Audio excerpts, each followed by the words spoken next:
ચાલો મિત્રો, જય શ્રી કૃષ્ણ। આજે અમે ખાટિયા ઢોકળા બનાવવાના છીએ।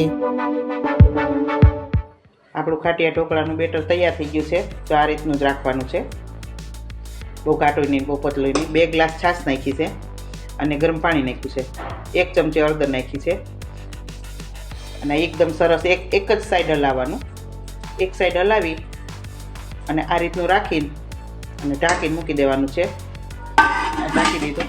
હવે આપણે 6 થી 7 કલાક આને રાખવાનું છે અને 1 કલાક હું તડકે મૂકી આવીશ બપોર વચ્ચે।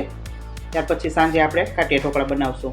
તો આપણું બેટર સરસનું તૈયાર થઈ ગયું છે। આથો સરસ આવી ગયો છે। એમાં નાખવાની સામગ્રી છે બધી। દૂધી ખમણેલી છે, ગાજર ખમણેલું છે, કટકી, લીંબુ, આદુ, મરચાંની કટકી, લીલું લસણ અને લીમડાના પાન, ધાણા, આટલી વસ્તુ નાખવાની છે। સૂકું લસણ ખાંડેલું છે, એમાં પાણી નાખીને ઢીલું કર્યું છે। મીઠું, સોડા, બેકિંગ સોડા, તલ અને ખાંડ।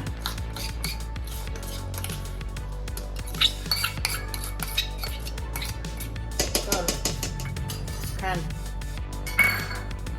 2 ચમચી મીઠું સામગ્રી નાખી દઉં છું મિક્સ કરીને।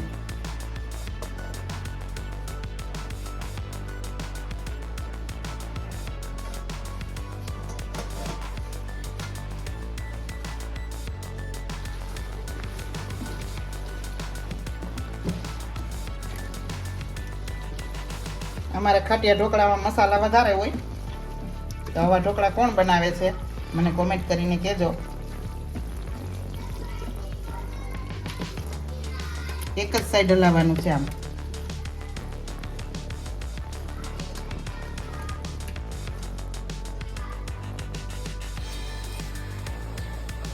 બે ડીશનું બેટર કાઢ્યું છે, એમાં આટલા સોડા નાખું છું અને એની ઉપર આટલું લીંબુ નીચવી દઉં છું।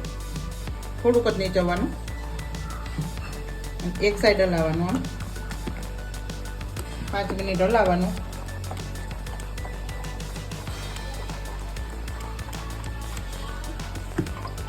ડીશને તેલવાળી કરી નાખું છું એટલે ઢોકળા એમાં ચોટે નહીં।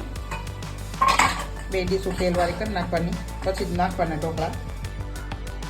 હવે ડીશમાં ઠલવી દઉં છું। 5 મિનિટ એક ધારું હલાવ્યું સોડા નાખીને।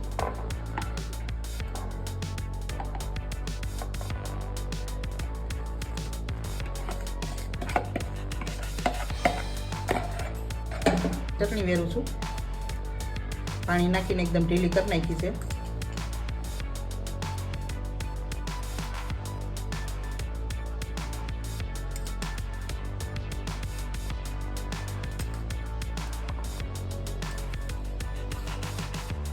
તલ નાખું છું,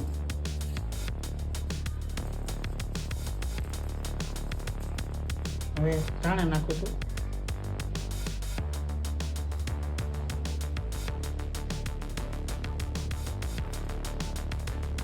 પાણી થઈ ગયું છે,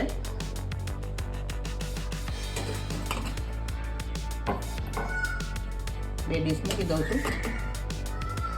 10 મિનિટ ચડવા દેવાના છે ખાસ ગેસે। ચાલો હવે આપણા ઢોકળા સરસ ચડી ગયા છે, મસ્ત ચડી ગયા છે। હવે નીચે ઉતારી લઈએ।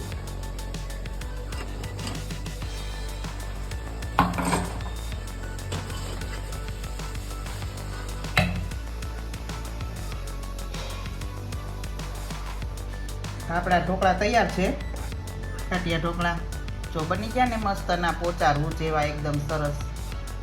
તો આવી જાઓ મિત્રો ખાટિયા ઢોકળા ખાવા। આ ટમેટા ચટણી છે, તો નીચે લિંક આપેલી છે, એમાં ટમેટા ચટણી મેં બનાવેલી બતાવી છે।